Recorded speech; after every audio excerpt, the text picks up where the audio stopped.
それでは時間になりましたので、セミナーの方を始めさせていただきます。よろしくお願いします。今日は暑いですね。今日は暑いですね。リフォームの勧めということで、リフォームの、お勧めをするようなセミナーではあるんですけれども、中にはですね、最近お問い合わせとして、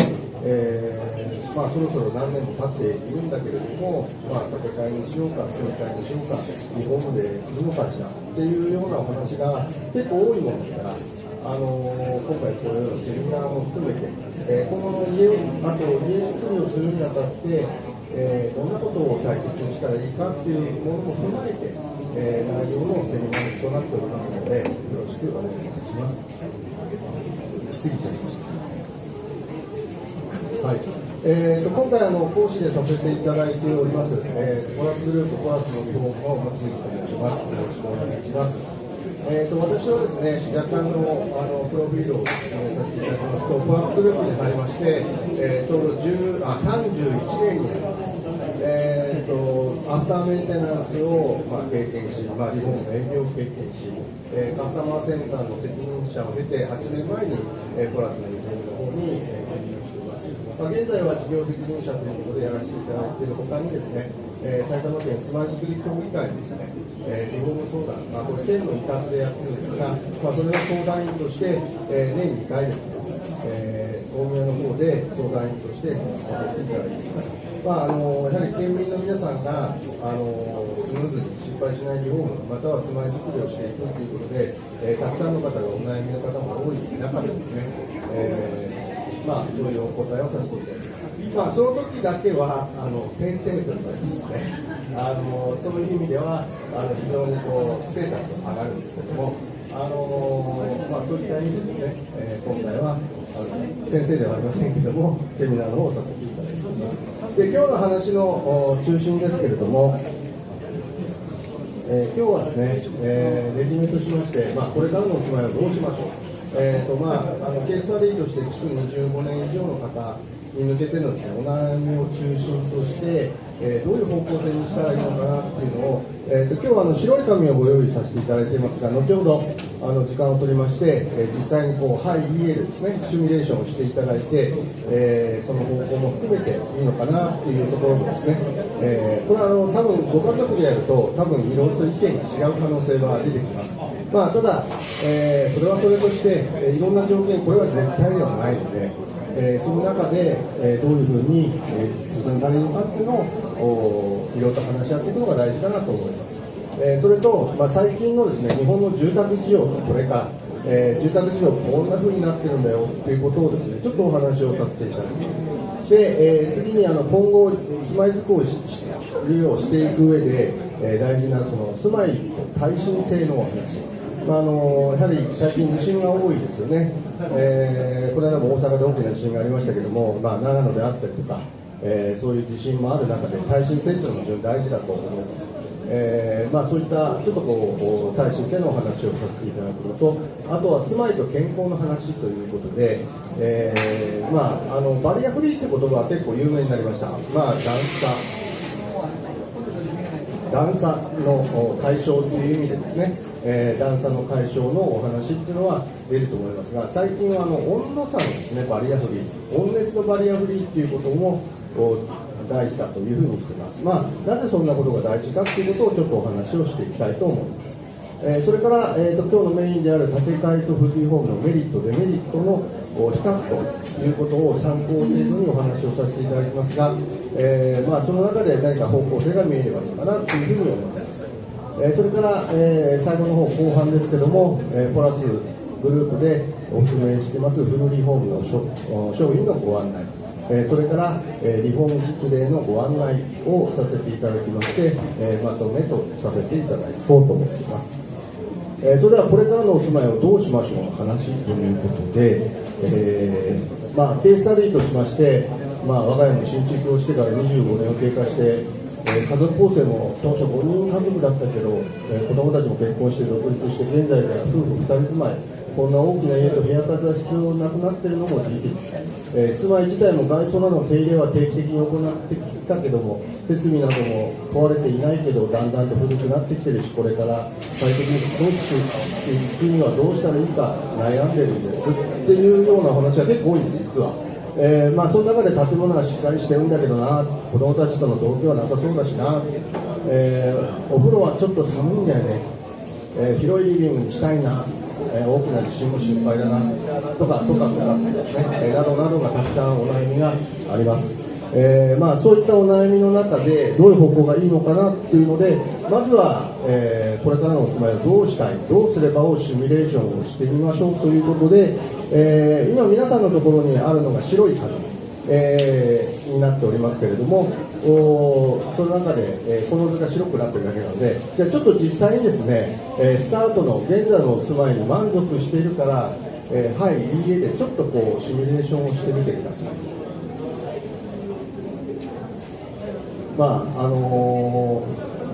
満足している場合、今のお住まいに思い入れがあるとかですね、でもなんかいろいろと使い方には不満足だみたいなところを、はい、家でいくと思います。で、最終的にはですね、このフルリフォーム、計画的な部分リフォーム、建て替え、積み替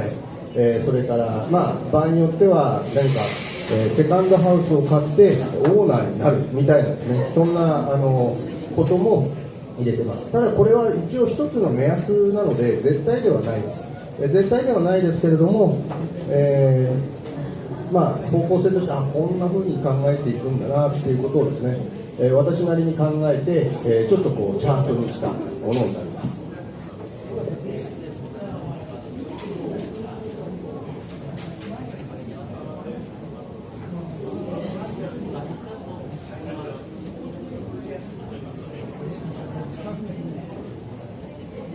なんとなくできましたでしょうか。ちなみに住み替えになったんです。今日はいらっしゃるんですね、住み替えね。ちなみに賃貸セカンドハウスがあってオーナーになるみたいな。まあ場合によっては駅から遠い方なんかでですね、駅地下にマンションを買って今の自宅を貸すみたいなですね。まあ逆もありますね。逆もあります。マンションを買っておいて貸しておいて後々自分が住むみたいなですね。そんなパターンもあります。まあそれにはやっぱり費用が必要になってくるので、余裕があるとかなしではなくて、まあ、貸せば家賃が、取れるというところであれば駅地下のマンションの方が家賃は取りやすいしお客さんも来やすいとかですね、なかなかそういうタイミングと、まあ、そういうのをシミュレーションというかですね、まあ、貸したバックのローンもし借りるとしたらそれよりも上じゃないとなかなか利回りが回らないよねみたいな話になってくるのかなというふうに思います。ちなみに建て替えの方、今日おりますね。あと、まあ、計画的な部分リフォーム、フルリフォーム、意外とすみません、ありがとうございます。今日はなんかフルリフォームが多いみたいな、はい、ありがとうございます。ということで、こうやってシミュレーションしてみるとですね、意外と最後の方に行くと、後でまとめに出てくるんですけど、まあ、30年とか20年とかですね、あとっていうんですかね、この建物をどうやって維持していくのかっていうのを踏まえると、結構年数っていうのはですね、維持管理年数なんかも大事だったりとかですね、あとは気になるところでは、まあ、老後と言ってもいいかどうか分かりませんけども、やっぱり資金計画、ここがですね、しっかり全部お金を使ってしまうのか、それともやっぱり何かあったときに使えるようなお金を保存をしておくのか、まあ、こういうことも大事なんだろうというふうに思います。まず大きくはですね、今の環境に気に入ってなければ住み替えがいいと私は思っています。建物がもうちょっと建物も含めて土地が大きく、したいとかですね、そういう場合に環境がもう土地は決まっちゃってるので大きい土地になりたければもう買い替えしかないんです。そう考えればそれ以外のことで言えば、ご近所付き合いがいいとかですね、それ結構大事なんですね。新しいところに住み替えをしたときにご近所の付き合いはどうしたら方がいいのって言われるとやっぱ不安がありますよね。まあ、そういった概でいくと今の住環境も30年も住んでいくともうやっぱりなかなか隣近所の方とも良好になっちゃうので、そう考えるとちょっとこれから離れるには不安があるなっていうのが、あると思いますので、まあ、そうすると建て替えかフルリフォームかっていう選択が、まずはいくのかなと思います。でそこで悩まれるのが例えば築年数が30年を超えているとかですね、今後の家族構成をどうしていくんだろうとかですね、あと老後の資金計画なんかはということで、その下に行くとこの家って何年持つんだろう、よく30年でダメなんじゃないうちはみたいなところの方もいらっしゃいますが結構しっかりしてると思うんですね。まあ、そういう意味でいくと、まあ、いろいろと悩みは、寒いだとかいろいろと使い勝手だとかですねいろいろとあるんだけども我慢しながらとかですね、まあ、これが普通なんだろうっていうことでしてるわけですね。であとはやはりこの家の思い出、結構一生懸命考えて作った家なんかはなかなか壊すには忍びないし、結構家なんだよねっていう方も結構いらっしゃいます。まあ、そういった中ではまあ、そうなってくるとリフォームでいける可能性というのが非常に高いのかなというふうに思います。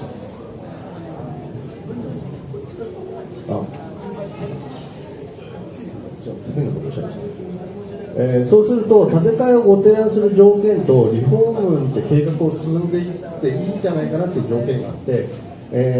まず建て替えの方がいいんじゃないか大きく2つに悩むとするとまず建物に大きな不具合がある、まあ、例えば沈下があったり傾きがあったりとか基礎のひび割れが結構大変だとかですね、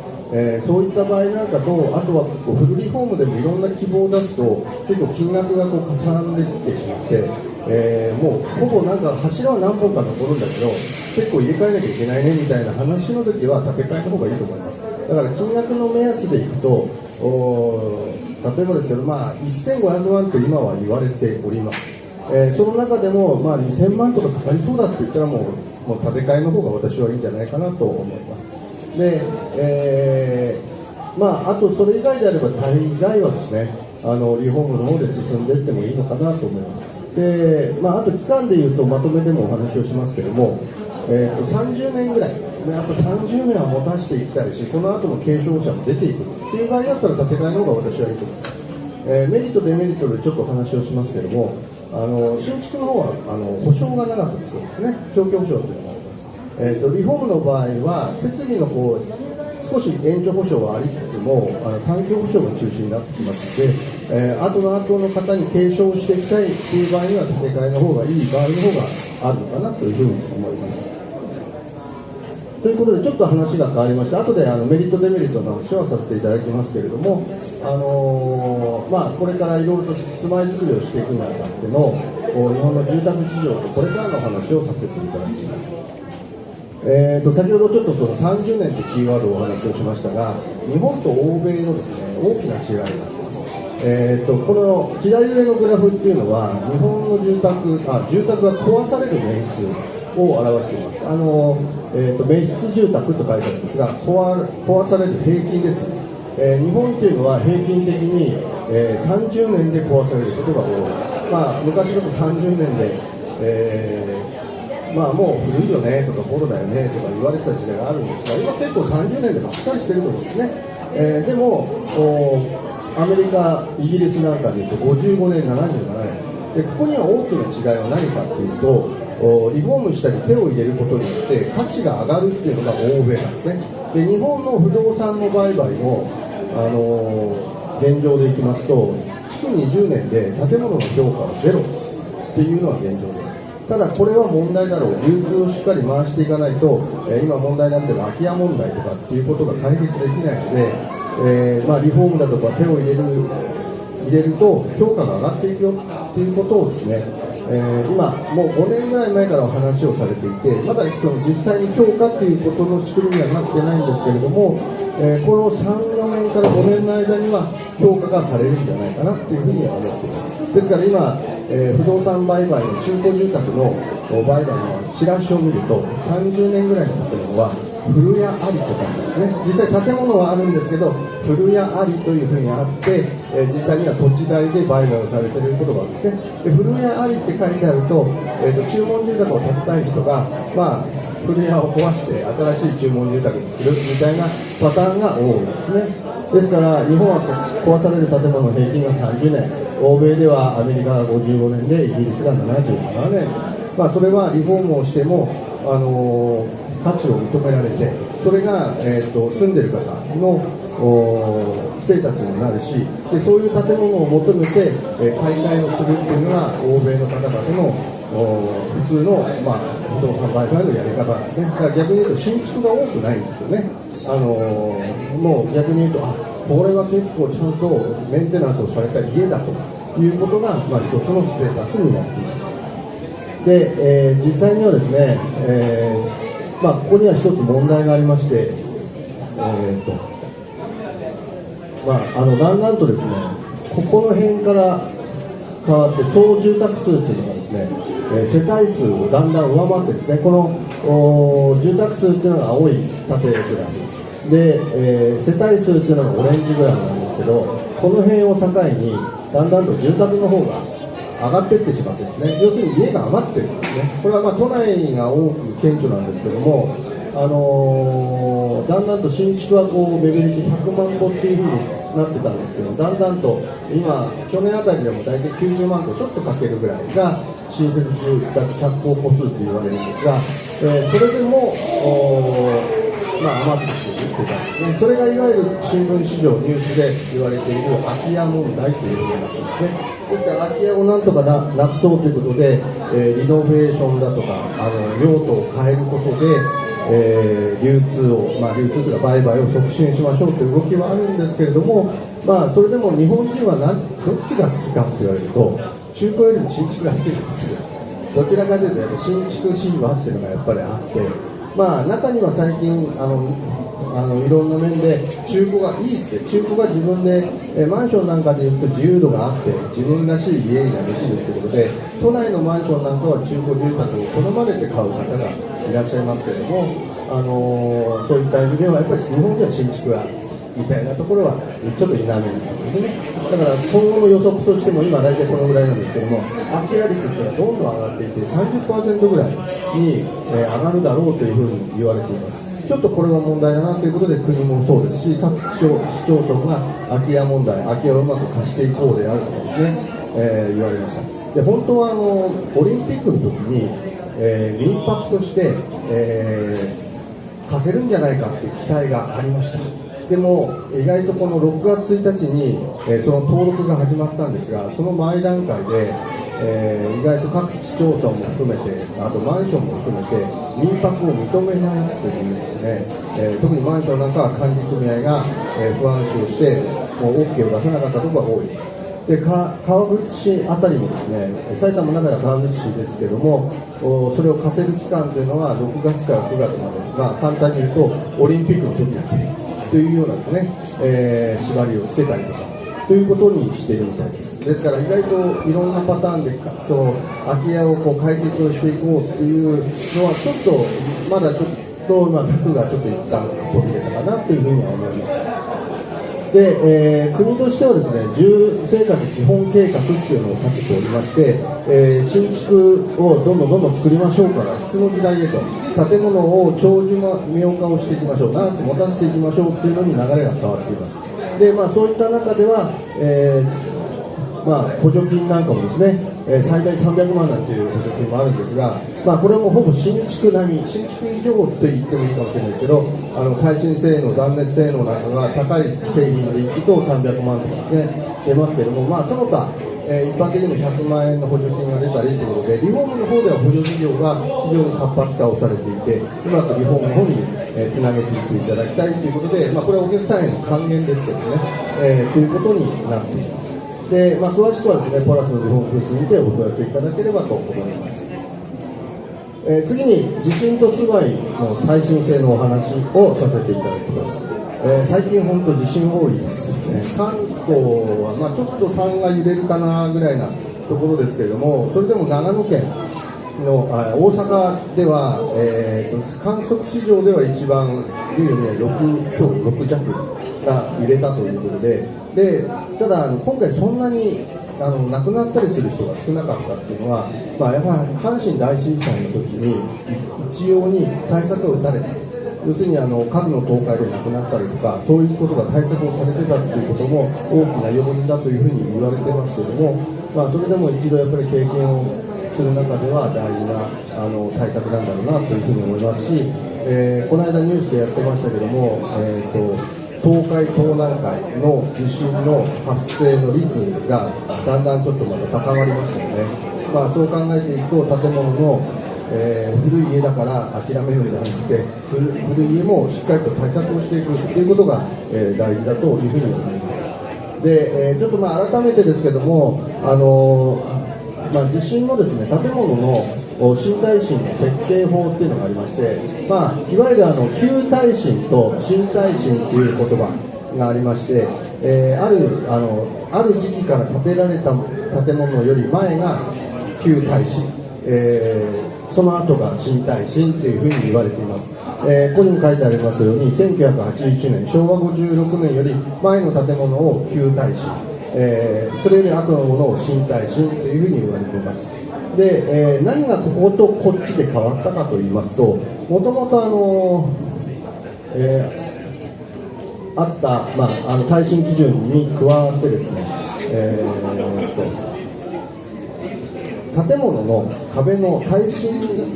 壁の量がですね、あるこの時期からちょっと増えた、簡単に言うとそんな感じです。ちょっと少なかったのをある一定以上を基準として、建築基準法として定めた、法律になっています。これは大きなやっぱり地震がある中で倒壊がある部分を少し改善をしていきましょうということで、一つの56年より前と後というふうに言われています。でもまだまだ日本、特に関東でもですね、56年より前の建物ってまだまだ結構ありまして、耐震化を行っているっていう住宅がですね、まだまだ残っているのは現実です。で一つはこれになりまして、あともう一つ2000年にですね、性能表示というふうに制度が定められまして、耐震等級が3台と定められました。普通の住宅は大体1です。耐震等級1です。で、よく耐震診断と行って、耐震診断で 0.7 とかになったものが1になるっていうのが約これですね。だから1以上になってればまず大丈夫だというふうになっています。あとは2とか3とかですね、公共の建物とかは 1.5 倍の3にしましょうとかですね、にはなってますけれども、でも最近のある注文住宅の建物とかは、うちの建物は耐震等級3ですよっていう歌う会社さんもよく出てきてるかなというふうに思います。耐震のですね、性能が変わってくるのには大きな地震が非常に関係をしてまして、先ほどの新耐震基準と言われている、この部分に関しては宮城県沖地震というのが一つキーワードになっています。このいろんな被害をもとに、耐力壁の増加を行って、昭和56年に、一つ基準が設けられました。で、その後に大きな地震というと阪神大震災、ここではですね、実は新耐震基準の建物も結構倒壊をしています。それはいろんなものを考えますと、壁だけが強くてもダメだと。簡単に言うと、北側の部屋が細かくなっているところは壁がいっぱいあるし耐力壁も多いんだけども、南側の明るい家がいいっていうことで南を結構窓いっぱいにした家って多かったと思うんですね。でそうすると南が弱くて北が強いみたいな家になっちゃったんですね。でそういうものが、動きが悪くて崩れたり、それと直下型の地震だったものですから下からズドーンって来た地震で、基礎と言われるコンクリートの土台がですね、もう分岐しちゃうような地震だったんですね。でその後にすぐ平成の7年後にはですね、コールダウン金物っていう新築にはですね、基礎と土台をちゃんと緊結するような金物が新築では付けれるようになりました。ですから、リフォームの方でもこれ以降では、そういう補強方法ということで、下の基礎の方にですね、基礎と土台ですね、緊結するような補強なんかもするようになりました。で、一つこれがあるのと、あとはバランスですね。建物には例えばですけど、こういうものが、ちゃんと支えられるというと、簡単に言うとこれは長方形なのでバッテンを書いて真ん中中心が重心と言われます。要するに一点で支えた時にバランスが取れるのが重心で、建物っていうのはいろんな壁があるので、その耐力壁を一応数値化をした時にこの重心になるべく、建物のこの強さを近づけましょうっていうふうな概念ができたのがこの阪神大震災の時になります。重心の他に建物の強さを表すのが合心という、言葉になりまして、で、その近づける率っていうのが変心率というようなですね、言葉で定義をされて、耐震診断を行うとその四角の中に、合心と重心が近づけられるように、そんな風な工夫の耐震設計をするようになりました。で、大きな地震といいますと、いわゆる東日本大震災ですが、これはどちらかというと津波が問題になったので、建物の方で対策っていうのがちょっと立てづらかったっていうのがあります。で、ごく最近2年前でいきますと熊本地震で、震度7の地震はこれはですね2回、連続で起きた。これが今までの地震とは大きなところで、震度7で大きなダメージを受けたんだけども、その後7でもう1回来てしまった。これが、いろいろと考えさせられたので、まだこれは実は建築基準法上の変更はまだないんですね。ないんですけども、そういう考えもちょっと入れないといけないなということが言われています。なので、もしかすると今後ですけれども、もともと建築基準法上の耐震の時の1っていうのは人命尊重なんです。まずは人が人命を守るっていうのが耐震上の基準になっています。ですから建物は若干被害が出ても人命は助かるんだというような基準なんですね。で、阪神大震災じゃなくて熊本地震の時にはもう建物が若干ダメージが起きるともう住めなくなっちゃう。そうすると建て壊さないといけない。でそうすると生活の拠点もなくなる。やっぱりこう我々として建築の関わるものとしてはしっかりと建物もその後も使えるようにしないといけないんじゃないかということを言われ出したのがこの2年前です。まだここはちょっと確立をされてませんけれども、でも最低限1以上にしないといけないし、新築の方では最近よくテレビのコマーシャルでは、うちのメーカーの建物は震度7を40回揺らしたけど大丈夫でしたみたいな宣伝が多いと思いますが、そういう地震のアピールをしています。でポラスグループのですね、建物耐震性向上の取り組みですけども、まずこの平成7年の阪神大震災の時に、実は木造住宅が弱いんですって評価になっちゃったんですね、阪神の時に。これはなぜかと言いますと、阪神大震災の時には瓦の家が多くてですね、古い建物が多くて結構倒壊した家が多いですね。で 2x4 の家とかプレハブの家っていうのは倒れなかったので、木造軸組の在来の建物は壊れやすいんですって評価があったんです。でそれを払拭するために、木造住宅の関係のですね、協議会の方で実在実験をやりたいということで、いろいろ声をかけた結果、我々のポラスグループが手を挙げまして、東大の先生とですね、共同で、実在実動実験というのをですね、四国の多度津というところで行いました。で現在ではポラスグループの越谷にですね、研究所というのがあるんですが、その横に、実在の実験ができる装置を作ってまして、いろいろと山岳でですね、依頼があって、試験をしたりということもその後に行っています。あとは制度の問題ですけども、新築なんかでいうと、ポラスグループのプレカット加工施設っていうのが大元は茨城県の方になったんですが、その後滋賀県、それから九州の佐賀、静岡、仙台、というふうに作っておりまして、日本全国のいろんな住宅会社ですね、プレカットを我々が請け負っているということもしています。でちなみにプレカットの生産総数は、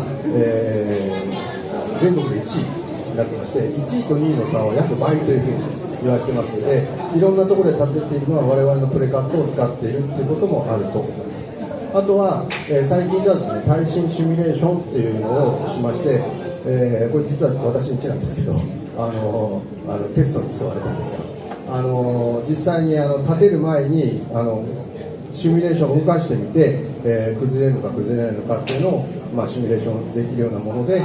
注文住宅なんかはご案内しているというふうに言われています。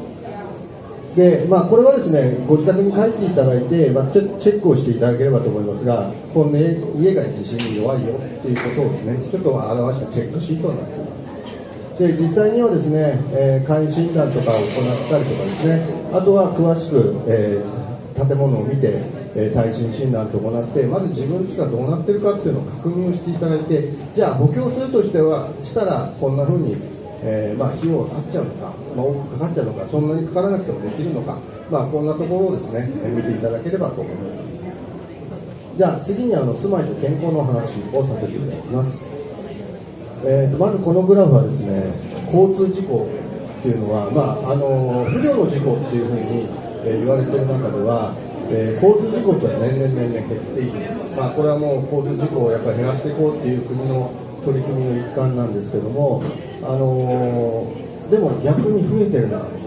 実は家庭内の事故、浴室の溺死、転倒倒壊とかですね、気道閉塞、これ多分お餅を飲んでみたいなのも事故としてはありまして、逆にこのグラフっていうのは上がってるんですね。熱中症なんかもあります。家庭内の事故っていうのは年々増えているっていうことをまず確認をいただきながら、で、お風呂ちょっと前ですね、でここの原因というのはやはり温度差なんですね。ちょっと気道閉塞でお餅がみたいなところがあるかもしれませんけども、やっぱり一番多いのはお風呂だったとすると、やっぱり温度差の違いで、心臓、これは本当はいろんなですね、資料の中の一つなんですけども、やっぱり、お風呂に入って温度差があるところに出入りしていると、やはり心臓に負担がかかる、血圧が上がったり下がったりする、それが一応体に影響が出るということなんですね。でこのグラフは何かっていうと、じゃあ寒いところの地域の方々の方が温度差があるんだから、亡くなる率は高いんじゃないかというふうに言われがちなんですが、実は北海道っていうのは、そういうところでの冬場の死亡率って 10% ぐらいなんですよ。で逆に栃木県みたいですね、あったかいところなんじゃないかみたいなところは、逆に高いですね。でなぜかって言いますと、北海道っていうのはやっぱり暑さ寒さがあるので、断熱の対策をしっかりされている、寒冷地用の設備にしているんですね、東北っていうのは。逆に中途半端なって言い方は変ですけども、どっちつかずの栃木県とか群馬県とか埼玉県っていうのはそういう断熱対策っていうのは一応はやってありますけれども、北海道ほどその力を入れてない部分があるので、逆に家の中の温度差っていうのは非常に出てしまいます。そういった中では、例えばリビングを暖かくしてるんだけど廊下に出た瞬間であったりとか、あとは夜中にトイレに起きたりする一歩のこの足元であったりとか、そういったところがやっぱり体には負担があるんだよということなんですね。で今プラスグループでいろいろと考えているところもあるんですけども、こうやって見ると年齢的にもですね、お風呂の事故って非常に高くなってですね、転倒というのは手すりをつけたりということでの対策になると思いますけども、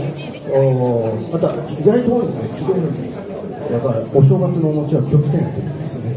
でもやっぱり浴室とかは対策は打てるんで、ある意味では、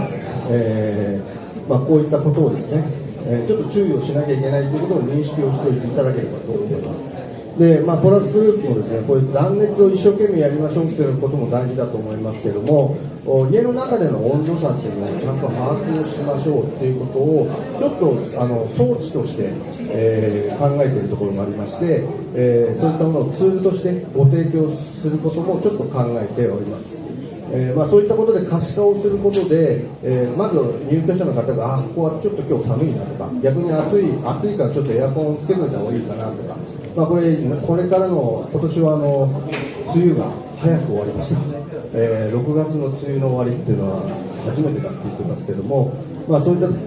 中では暑い日が続くということは熱中症対策もしっかりとしなきゃいけないっていう意味では、温度差の可視化ですね、しっかり見える化っていうところがすごく大事かなというふうに思っています。まとめとすると、意外とやっぱり断熱性ということを建物に施すことというのは、やっぱり健康の維持していく上では大事だよということになります。でじゃあ今回のメインのですね、建て替えとフルリフォームのメリットデメリットの比較っていうところをちょっとお話をしていきたいと思います。まず、大きく表になんとなく分かりやすいように資料では表にしてますので、かいつまんでお話をすると、建て替えのメリットとすると、希望の間取りデザインできるということですね。最近の展示場みたいにしたいんだみたいなものもあると思いますし、あとは建物の性能値が耐震性断熱性も踏まえて改めて何か工事をしなくてももう最近の建物の性能値が高いということですね。であとは長期保証がついているっていうところなんかが建て替えの大きなメリットかなと思います。逆にデメリットとしますと、既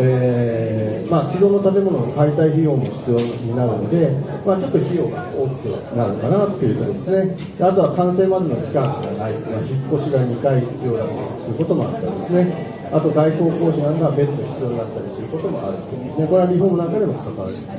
で逆にフルリフォームのいいメリットとすると、新しい設備に内装の一新で快適になる、これは新築も一緒ですね。それ以外に建て替えの費用の 50% から 70% の費用で内外装が一新できるというところですね。これはやはり今後の費用計画の中でしっかりと自分の資産を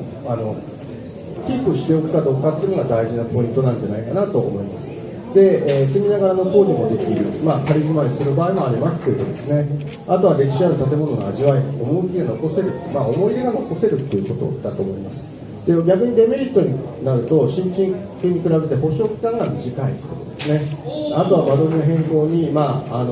制約があるということですね。全部ができない可能性はあるということですね。で大きなリフォームになると引っ越しが2回必要な場合もあるということですね。あとはこれ以外に住み替えというふうになると新しい地域で生活が開始できる、今の環境がちょっとも変えたいなっていう人は住み替えの方がいいですけども、これが逆にデメリットになる時もあるということですね。だから小学生なんかがいらっしゃる方だと、やっぱりそこは懸念されますよね。同じ学区内っていうのは非常に大事なポイントかなと思います。いろいろとこれだけではないとは思いますけれども、いろいろとまとめさせていただいて、ちょっと丸×で評価をさせていただくと、費用面でいくと建て替えが 100% っていうふうに考えたときに、フルリフォームだと大体 50% から 70% ぐらいで内外装含めて一新はできますよって話ですね。で、新築の住み替えの方だと、これは土地の値段に関わりますので、100% で等価交換みたいにできる場所もあれば、新たに、いいところ、大きいところっていうと費用がかかる場合もあるので、100% から400% ぐらいかかるかなと思います。で、あとは、住み替えなんだけども、中古を買ってフルリフォームをするケースなんかもできます。その場合は大体 50% から 70% ぐらい、中古住宅ですから評価も下がっていますので、金額も抑えられるということですね。あと、保証期間でいくと、やっぱり新築系は長いですね。リフルリフォームだと、なくはないので3ヶ月。で、快適性でいくと、大体ほぼ、快適はつかめるんじゃないかなと思います。フルリフォームでも建て替えでも新築でも。中古の場合は少し構造の見えない部分があるので、しっかりと全部骨組みの状態にするリフォームでなければ、ちょっと快適性というかですね、その辺がちょっと分かりづらい場合もありますね。あと耐震性についても新築に関しては20万で、リフォームでもそれをつけ叶えることは可能です。ただ中古住宅は、どこで建てた建物かっていうのがはっきりすればどういう仕様かっていうのは分かるんですけども、それ以外だとちょっと分かりにくいので三角にしています。断熱性もそうですね。新築の方はやっぱり20万、リフォームの方は丸、中古住宅だとその建てたのをプラスっていうんであればいいんですが、そうでなければちょっと分かりづらいかなと思います。というような形で、居住性に関しては大枠、やっぱり自分が気に入るところになるので丸にしてください。で、ちょっとまとめですけども、今後の蓄えを考えればフルリフォームがいいんじゃないかな。自分がやってるセミナーなんでそういうふうになりがちなんですけども、そういう感じですね。で、あと今後30年以上今の場所に住むなら建て替えがいいんじゃないかなということですね。で、今後20年ならフルリフォームでいいんじゃないかな。で、設備などの一新は快適に進めるのは共通として一新できますよ。環境を変えたい場合は住み替えをお勧めします。間取りの自由度を求めたいなら建て替え。で、ある程度の間取り